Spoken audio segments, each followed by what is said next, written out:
Luke Gass is the co-founder of Clipix, one of the largest clipping ecosystems in the entire space, generating over 500 million plus organic views for our clients, while also building a network over 40,000 clippers and paying over $140,000 across their network. He started at the age of 15 years old, and he has become obsessed with how internet attention spreads behind the scenes, eventually building into large-scale distribution infrastructure that helps creators massively scale the reach across every platform. But this conversation does not just go how to go viral. We go far beyond that. We break down the hidden economics of how distribution works today, what really happens once creators scale through clipping, how over-distribution can quietly reduce their trust, and a lot of other things. Additionally, if you stay tuned for the middle of the episode, we'll live map out how large-scale clipping works, and Luke will pull up one of his clients so he can actually break down what works, what doesn't. Luke, welcome to the Content Operator Podcast. Thanks for having me, Ethan. This is my first podcast, so I'm super hyped.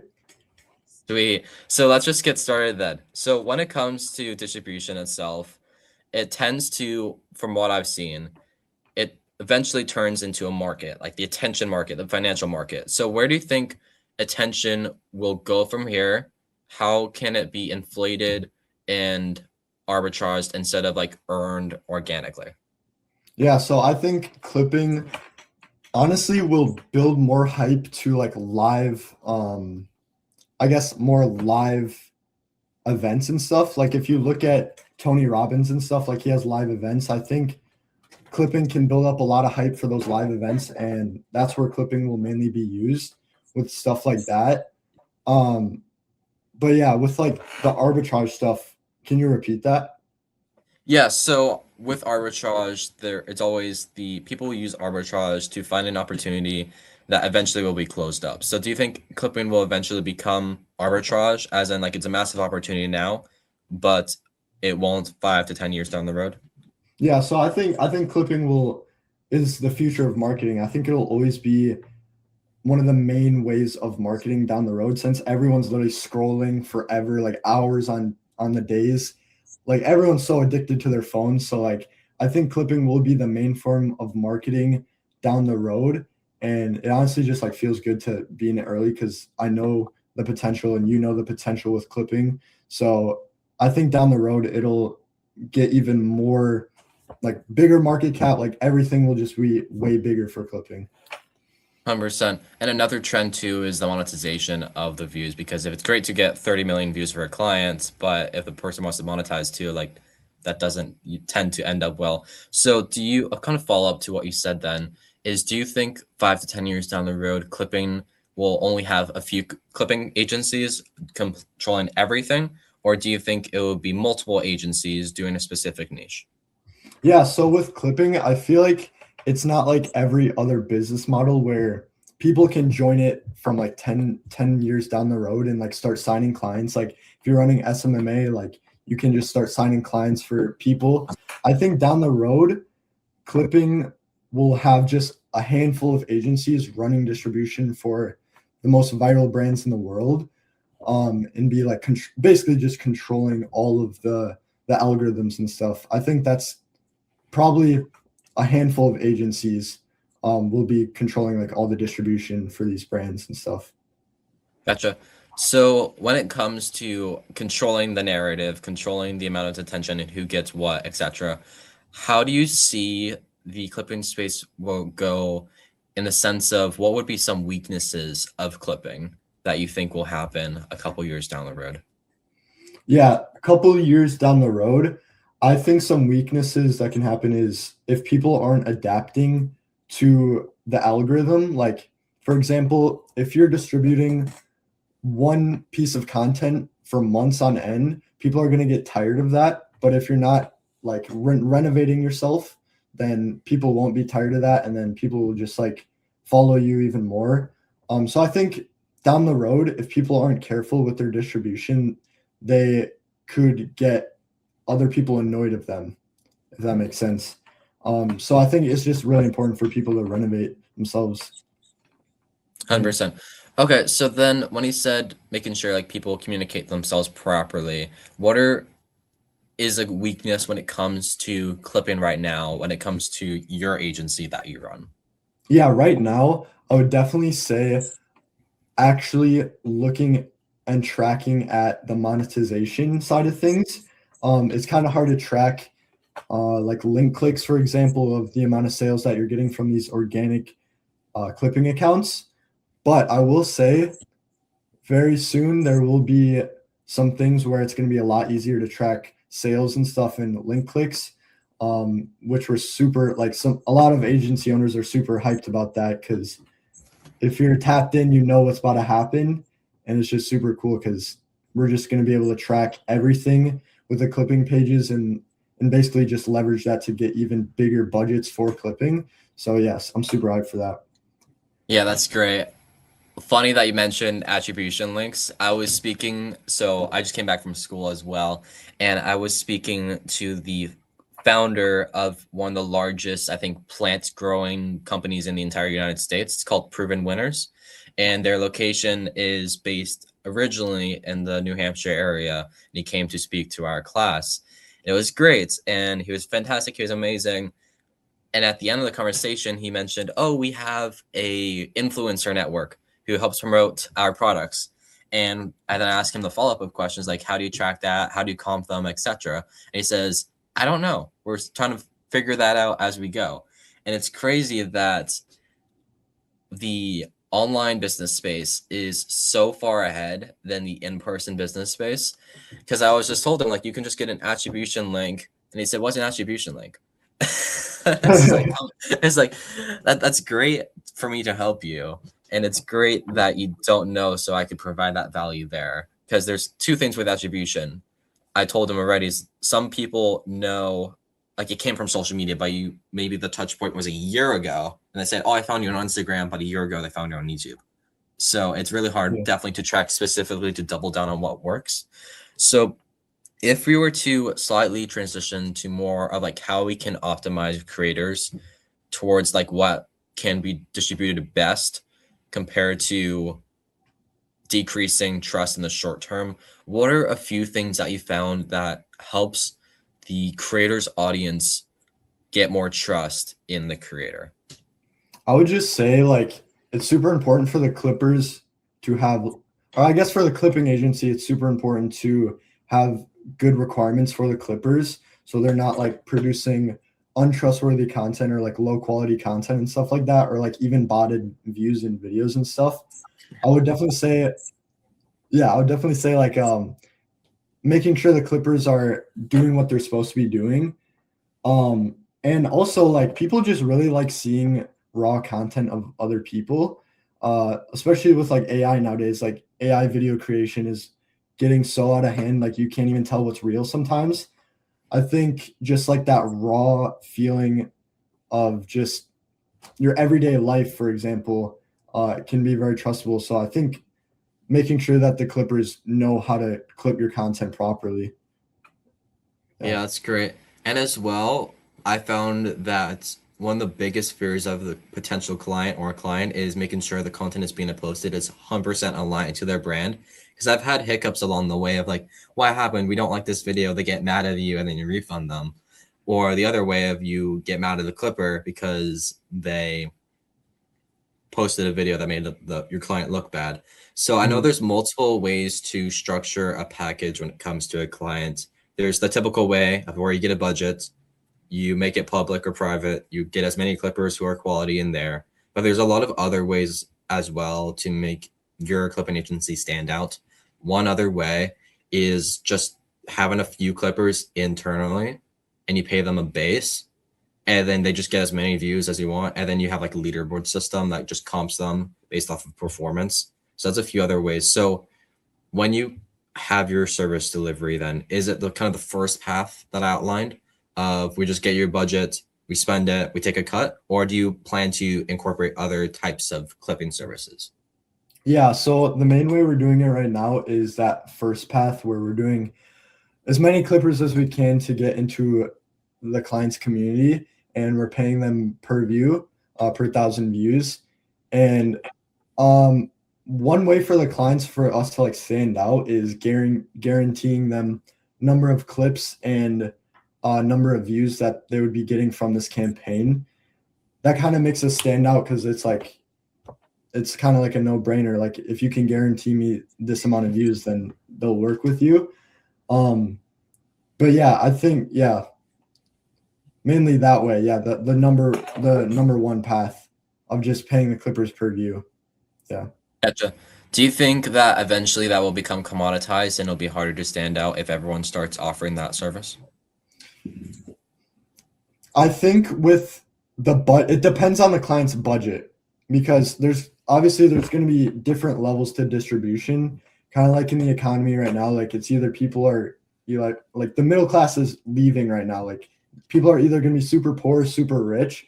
So I think it just really depends on the budget of how much the client is spending. So yeah, I think if you're spending like 5K, it can get commoditized. And yeah, I think if you're spending low budgets, then it'll a lot of people will be getting the same amount of distribution. But if they're spending like a lot of money, then they'll stand out. Yeah, marketing is the ability to stand out without breaking trust. And I love Yeah. that you mentioned the ever increasing gap between the poor and rich. I also think the exact same thing is happening in the creator community. The creator middle class is getting squeezed as attention kind of consolidates towards the mega creators, the MrBeasts of the world, the the Night Horse or whatever agency that manages them, and a lot of other agencies that do like 200 billion views a month. Yeah. And then there's also the tiny, high trust, micro niche communities. So think of Ryan Clog, shout out to him. Definitely not trying to get him on the show whatsoever. And then the other thing as well of having those micro niche influencers who maybe have 5 to 10,000 views on the video. That's what they're optimizing for in the first place. And the dollar per view is $1. So they're making $5 to $10,000 per just one video off of so little views when you think about it when it comes to everything. I also believe that like views are eventually going to be inflated and less meaningful because AI, and then once everyone's doing clipping, even if you get 50 million views for a client, you're still going to be toppled over with a clipping agency who did 1 billion views per client. Mm-hmm. So I truly believe that's going to happen. So at scale, a lot of creators think a lot more exposure is always good. But have you seen cases where getting person too much exposure decreased the authority of them because audiences became over familiar with that creator? In our experience, we haven't dealt with that just because our clients are very good about switching their content styles and coming up with new ideas and stuff. But yeah, our experience, we haven't dealt with that. But I'm sure with other agencies, it's happened where the client just, like the first month they get like 100 million views or even like 1 billion views. And then they just keep hammering that. And then they're just like, oh, shoot, why isn't this working anymore? It's just because everyone's getting used to it. So, yeah, we haven't dealt with that personally. Gotcha. So if we mentioned before we recorded of a few clients that you had, what tends to be your onboarding process when it comes to said client? Yeah. So first we hop on a call and like figure out if this would even work with them, and we come up with a budget that they would want. But from after like the call with them, we would get them into our Slack channel so we can have 24/7 communication with the client. And then we send over the contract. Once they sign that, then they send over the management fee and the budget. And then my business partner, who's head of fulfillment, introduces himself, and then he basically just talks to them from there. And I don't really have to do anything from there because he handles everything else. So you're the Eddie Cumberbatch equivalent, and then Danielle is your head of fulfillment. That makes sense. Okay, Yeah. sweet. So if we're to go one step further, is what tends to be the first win? Like you have the onboarding process. then you tend to, of course, want to get the first win as soon as possible. For your fulfillment, how long does that typically take for a client once he's onboarded to get that first million view video? Yeah, so once they send over or once they fill out the contract, send over the budget, all that stuff, we get the campaign launched within 12 hours, like setting up everything for the Clippers so they can easily distribute the client's content. Um, we get that within 12 hours. And then around day 1 to day 3, the Clippers are still warming up their accounts. So their accounts don't get flagged or anything with like botting or something. But after that, the views start racking up around week 1. So I would say about like day 5 to day 7, we would already have like a couple million views, like 1 to 3 Gotcha. million views. Yeah. Okay, and then a very small side note that's also tactical for today's audience as well. Let's say you have a million view video for a client. Do you also collab with that creator so they can have that on their page as well? Yeah, we were thinking about that actually. It's a good idea. We've never experimented with it with any of our clients, but I think it would really help to push the Clippers videos to the client's niche, but also grow the Clippers account and the client's account at the same time. So I think it's a really good strategy, but we've never experimented with that yet. Yeah, that's to Yeah. add on to that point as well. I found that if you have the main page, just do have what's successful and then use clipping as the to test what works, what doesn't. And then you can add that on the main page. So once the person goes to the main page, they said, holy crap, each and every video without trial reels gets like 1 million+ views. And it's like crazy. It all goes back to like what you're optimizing for in the first place and the questions that you ask for a client when you do the onboarding process. So what are the first 3 questions that you ask a potential client when you're trying to sell them or the onboarding process? So the number one question I would ask is, what's your goal with clipping? Because there's 2 main routes that you can take with clipping is kind of like you want to get sales and grow like your course or something, or you just want awareness. So that's the number one question if you want awareness or growth, like to your course.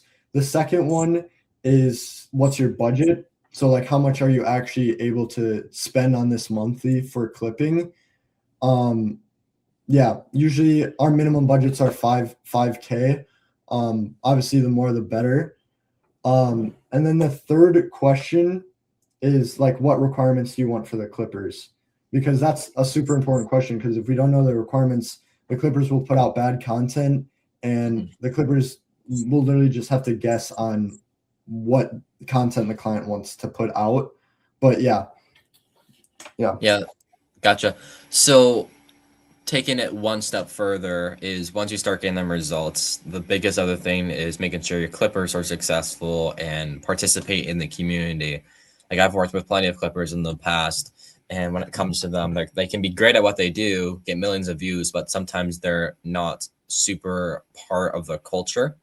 And I found that tends to not go well, especially if you're trying to incentivize them to become a leader of that group, help coach the other Clippers, and you have to find that incentives in place. So I know a lot of Clippers like money, money, and money, but what are some other incentives that you do for your Clipper network of around 40,000 to get Yeah. them to do what you want even more? Yeah. I would definitely sell the vision to them, because clipping is not new to like people like us, but it's newer to people who aren't tapped in. But I would definitely sell the vision to these clippers that like, hey, you're literally in a billion-dollar industry. Like there's so much money to be made. This is literally the future of marketing. You are working with pretty much directly with these huge companies and brands and clients. So like just really sell the clippers on the vision of like clipping is actually about to blow up and you're early to it, so you can make a ton of money from this. I would say like that's one of the main ways we incentivize our clippers, but they also just really love being in our community because we take really good care of them and we do like fast submissions, we pay them out, stuff like that. So I would definitely just saying treat your clippers very well, and they'll want to stick around and make good videos for you.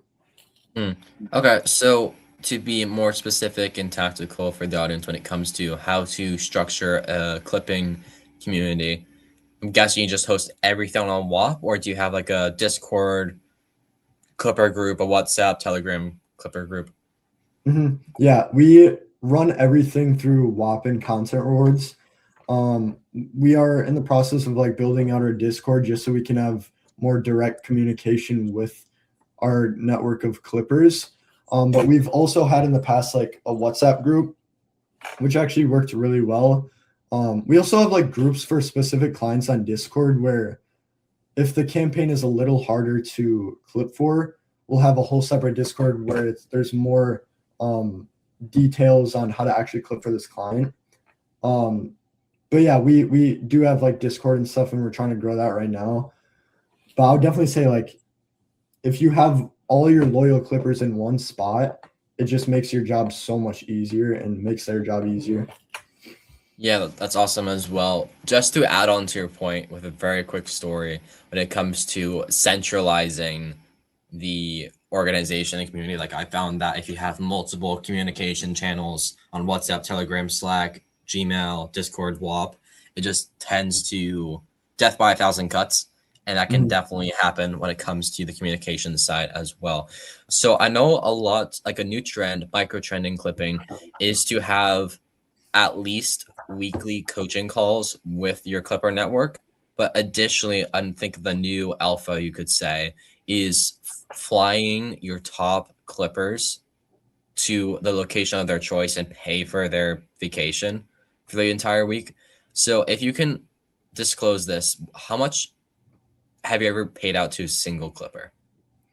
I think it was around 13K to one clipper. I think he was still in high school at the time, which is absolutely insane. Like 13K like to a clipper. Another one of our clippers, he's super cool. He is 16, and from our clipping campaigns, he flew to Barcelona and went on a vacation at 16 years old from clipping money, and then he flew back. I also know like some other people buy their clippers like AirPods or something, or buy them some like agency merch and stuff. That's something we're planning on doing here very shortly. But yeah, it's honestly crazy. Like you can genuinely make good money for like starting to get into online business. And bro, the 16-year-old went on a trip like from clipping, bro. It's just like it's crazy. It's crazy.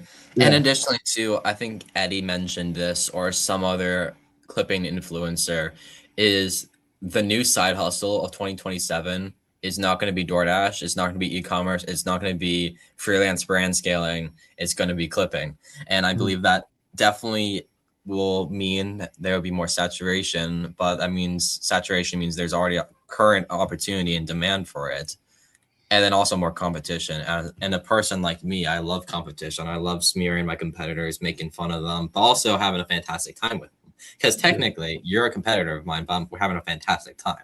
So when it comes to virality and taking the competition of it, I know we briefly touched about eventually, I think there are only going to be a few clipping agencies out there. One does government propaganda, one does influencers, the other does, let's say, corporate. Do you, after weighing out your competition, do you think you're truly become one of those clipping agencies? Yeah. Or do you think you're eventually like merge into another clipping agency? Oh, I genuinely think me and my business partner's agency will be one of the biggest. Right now we're kind of in like a ton of different niches, like gaming and entertainment. We've worked with just like creators, apps, casinos. It's been a wide range. But I genuinely think our agency will be one of the top agencies to run clipping through for these big brands, because we already are one of the most biggest clipping agencies, especially on WAP. But yeah, I definitely think we will be. It's gonna be cool to look back on this video because it's gonna Yeah, it's be a crazy little because I'm fun. bringing you 0 to 1 on podcasts. So if Yeah, we look 3 to 5 years down the road from now, you can easily just see, holy crap, like I was speaking like this, I can speak like this. I'm making this much back then, I'm making this much now. So that's great. To quickly transition, because I know we talked a lot about creators standing out, communities, the Clippers, how you pay them, how it's structured. I think to make this, because the biggest thing with podcast is making it tactical for the audience. And I think this would be a great time, Luke, if you could just pull up one of your clients. Feel free to Mhm. share your screen whenever. And what we can do from there is you're going to present, just briefly speak about how it's structured for your client, etc. And then I'll jump in when it comes to any observations that I may have. All right, add to stage. Perfect. Okay, All right, so here's you see my screen? yep. Okay, so this is our main agency. We have over 29,000 clippers in there, and then we have another group of clippers with over 14,000 clippers. Um, but basically, how we run things is the client would allocate a budget. We would take that budget and make a custom clipping campaign to that client. And then from there, we would set up campaign requirements that the clippers need to follow in order to get paid out. And then we have the clippers on a CPM based pay. Our CPMs go from like 50 cents to $2, depending on the niche in the campaign. And then we also provide the clippers with the content that they would need to be clipping. And also, we make like a whole entire Google Doc with all the requirements, profile pictures that they can use, other content ideas, stuff like that. But yeah, we run our stuff on Content Awards. This is a Content Awards dashboard. So in the last 30 days, we've done over 34 million views for our clients and paid over nearly 10K to our clients. Average effective CPM is 29 cents, 2K, 2.8K clips in the last 30 days. But with a specific client, not sure if the audience is familiar with Musty. He's one of the biggest Rocket League creators on YouTube. And we've ran other campaigns for him, like other separate campaigns, but we moved all of our campaigns to our main agency, Clipix. But if I go to all time, this is for Musty. So from May 7th to May 12th, we've done 4.5 million views. This is views that are approved. That's not even including videos that didn't get approved and views wise. So I know this number is a lot higher. I don't have the exact number, but I know my business partner does. Paid over 1.3K to our clippers just from this campaign. Effective CPM is 30 cents. Again, that number would be lower since this is just counting approved videos. And Yeah. then 331 clips made. That was in our main agency wallet. But then if we go to like the past ones for Musty, we've done 12 million views for him, paid 5K and 1.1K clips, 42-cent CPM. So clipping is so cost effective. It's absolutely insane. Yeah, it's better than cranking 1 million a month on meta ads or anything like that for sure. Because I Yeah. believe with clipping, it's truly one of the best marketing strategies of the future. It just, for me, I tend to be not necessarily contrarian, but like a Steve Jobs visionary equivalent of, will clipping last? Will it be all of AI agents? And one very quick side story about this is when I was on vacation a couple weeks ago in the Carolinas, I was going out for a walk and I was just debating back and forth with ChatGPT with all the context that it knows about me. And I'm going to just say, like, is this clipping agency or this clipping tactic, will it still be around? It will be AI agents seeing the content. If then there's going to be two audiences, AI agents and then humans. And there's a lot of variables, and I could easily speak about this for hours because it's just super fun for me to map out. But if we're just speaking about trends, I know we covered a lot when it comes to clipping. What do you think is one upcoming trend that you see that most people in the clipping space don't? Honestly, I think people are so caught up right now in the clipping agency space. People are so caught up with streamers and like random personal brands, like, yeah, they might have a lot of money, but compared to these casinos or these startups or these founders or these apps and stuff, like, this is where the actual money will be made in the future with clipping. Like, you're already seeing it right now. Like, clipping agencies are transitioning to these bigger companies instead of just like streamers and brands. Because when people think of clipping, they think of streamers. They think of like Neon saying, "Hey, I paid $1 million to our clippers this month." I've seen It's that like, clip 1,000 times. yeah, I literally use that in one of my videos on my Instagram. I just clip farm the crap out of that. But like, the real money to be made is with these huge brands and apps. And I think a lot of agency owners are missing out on that right now. But there's also pros and cons to it. It's harder to get in contact with them, and it might be easier to get in contact with these personal brands or streamers, but they have less money and there's less money to be made. Yeah, and another thing too are people what I call legacy educators. So I had a conversation with Josh Lassard, who basically is a third party of head of social media marketing for this guy, Robert Kiyosaki, who the Rich Dad Poor Dad, and he's amazing. And a lot of those are what I call legacy educators. So let's start with the definition. People who are been in business for 30, 40, 50 plus years and have been around for a while, knows what works, but sometimes are working well, like Robert, like he has a massive social media presence, but some others don't, and they're trying to convert their message to a younger audience. They're trying to make their more content more attractive to the audience as well. I believe that clipping could be that like day in the life of $1 billion CEO. Like you Mm-hmm. could have that potential idea, and I've seen there's a Mm-hmm. lot of companies rolling out eventually a third party agency, but trying to take those and bring those in house as well. I think that's another major trend when it comes to content. So Mm-hmm. I know we talked about a lot when it comes to marketing, the ability to stand out without breaking trust, client onboarding. So I want to double down on what truly becomes valuable. So at scale, what becomes more valuable? The creator, like the quality of the creator, the distribution infrastructure, the amount of trust that the audience has in that creator, or how fast you can get someone distributed content and get them millions of views. I think the most important one is the creator itself, because you could distribute as much as you want, but if the creator's content is trash or this person isn't trustable, then you're not going to get any conversions off of that, and you're not going to grow as fast as you could. So I would definitely say it's the main thing is the creator, like the quality.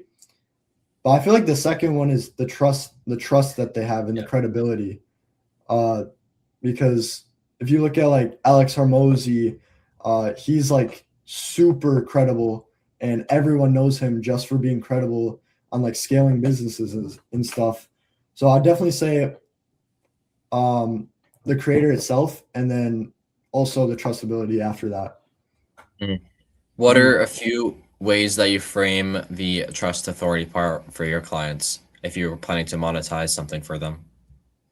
Yeah.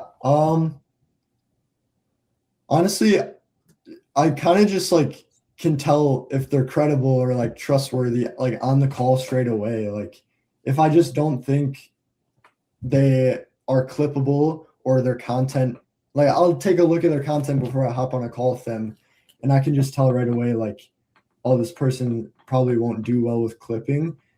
But with people that I see potential in, um, then we would like take them on and distribute content for them. Yeah, cool. So then when it comes to culture, I know clipping, and we're both in high school, clipping has played a massive indirect part of how Gen Z and maybe millennials speak in their everyday choices of words. So do you think clipping ecosystems will become powerful enough to shape culture entirely? Or do you think it will have kind of the same amount of effect it does right now? I think in the future, especially with AI, AI is gonna know like psychology really well compared to humans. So I think it's gonna impact people even more in the future, especially since everyone is like their screen times are going up. Like I literally just downloaded this app Opal. I don't know if you're familiar with it, but it helps you stop scrolling on like Instagram and TikTok, and it's like I don't see most teens doing that on their phones, and like our generation is honestly like cooked right now. Like they're just like scrolling and like especially like because we've grown up with content and watching videos on YouTube and Instagram and TikTok, social media. We've literally grown up with that. So I think it'll impact our generation, especially in the future. And like you see, if like you go out to dinner, you see like a toddler who has like an iPad, just like Yeah, scrolling. iPad kid. Yeah. Yeah, the iPad kids, like they're growing up even more than we did with these devices and like YouTube and stuff. So I think it'll impact a lot more in the future because we're the first generation who's going through this right now. So 100%. Yeah, I spoke to a kid named Jack Wagner. He's based out of, so for context, I interviewed him about a couple weeks back, and then we met in person last Thursday, and it was a great experience. And he runs like a top 2% podcast in the world. He's planning to get massive people like David Meltzer, Blaine Barton, all those massive legacy educators, billion-dollar CEOs. He's crushing it. And we spoke about how Gen Z can stand out and how Gen Z is just super cooked when it comes to our attention spans and the massive gap between the competent and the non-competent of us. And I feel if we could, I can only name a few successful, like uber successful kids our age. The only ones I can think are Zach Yadagari, if we can include Roy Lee in the mix from Cluely. Let me think of a few others. I can't think of any more publicized kids than those two at the moment. And of course, there's kids like us who are crushing it to some extent, but not to that extent and that level. So on more of an ethical sense, because I was raised in a religious household, Christian, and I sometimes wrestle with, am I making the attention problem worse when it comes to them scrolling? Or does the content that's on there make them better because it's motivational content? How do you think through that? Dude, I'm actually really glad you brought this up because I was thinking the exact same thing. Like, I literally have Jesus is Lord hoodie on, so I'm Bible's Christian right here. So yes, sir. So I was thinking the exact same thing. I'm glad I'm not the only person who's actually thinking about that. But when it comes to clipping and like the algorithms and stuff, I try my hardest to work with people who are actually doing good things online and like actually creating opportunities for people. So you could look at it that way if you're like signing morally bad clients, or you could look at it the other way where it's like I'm creating opportunities for these other kids to make money online just like me and you. So I think there's pros and cons, but I try my best to do the better and like sign more morally ethical clients and stuff. What about you? Are you in the kind of the same boat? similar, but I slightly disagree with your point when it comes to like, yeah, we're providing jobs for them. Because if you're familiar with another streamer, Togi, like he says that, oh, I'm gonna start a casino and then I'm gonna take all the profits and donate it to charity. Good for him, but think of all the people who went through a casino, lost money. It is addictive. Like that's scientifically proven. Yeah. And like the amount of, even though you're helping a select few have massive success, you're a small person in the bucket that's having massive failure. So I'm kind of wrestling when it comes to, if I was to onboard a clipping client today, it would have to be more of the business space. Like it has to teach them practical skills compared to a creator. However, I kind of wrestle when it comes to, am I bringing them value? Like, am I bringing them a smile, a laugh, etc.? So that's kind of how I've progressed when it comes to that, like ethical, unethical balance. when it comes Yeah. to those things. But there's a lot of things that have not been answered yet and will not be answered until a couple years from now. Just like we see how this clipping space goes out. Like everyone says about AI, it's going to be the worst it's going to get. But I think with social media, it's going to be the best it's at and also the worst in the sense of like how brain rotted can we get even further, and then how rich can these creators get. And Mhm. hopefully I'll be on the second part of the category. Yeah, So same here. if we were to riff a little bit about just what we're seeing works right now in the clipping content, I'm just going to do like one like rapid fire questions. Rap most viral song that you can think of when it comes to clipping. Mm, right now, oh, um, bro, I've been seeing like LARPing sounds everywhere. Yeah. Yeah. That's like the right now, that's like the first thing that I think of. I don't know if it's actually clipping, but everyone's using it right now. Mm. Yeah. Okay. Most popular way to edit a video. Um, Probably Skull Edit. I was just about to mention that. Yeah. Okay. Mo most popular platforms to use for clipping. WAP. Um, I mean, like YouTube, Instagram, TikTok. oh, I would Instagram, Why? because TikTok is brain rot, YouTube is a ton of Indian views, and Instagram is kind of like more quality views. Gotcha. Worst platform of choice outside of YouTube. Right now, X, because no clippers clip on X right now. Hmm. Do you think there's an opportunity for X? Yeah, for sure. I think even there's an opportunity in like Reddit. Reddit right now is kind of like going crazy. Like there's some people that are like mass posting in Reddit things and getting a ton of clippers onto like platforms. So I think X and Reddit have so much potential. It's not really cracked right now. I also think LinkedIn too, as Oh well. yeah, for sure. Yeah. LinkedIn is great, but it's a lot of the AI fluff on LinkedIn. Oh Okay. yeah. Top creator trending right now. Probably Clav. Most controversial creator right now outside of Clav. Either TJR or Togi. Probably. All right. What's your most favorite streamer? Bryce Crawford has done some streams. I like Bryce Crawford, so he's probably my most favorite. Is there anything that you like to cover that has not been covered yet? I don't think so on my side, no. I'm just Great. curious, where are you running clipping? Right now, it's WAP and then internal software. Oh, sick. That's cool. So this has been the Content Operator Podcast with your guest, Luke Gass. Appreciate you, man. Yeah. Appreciate you having me on. Thank you.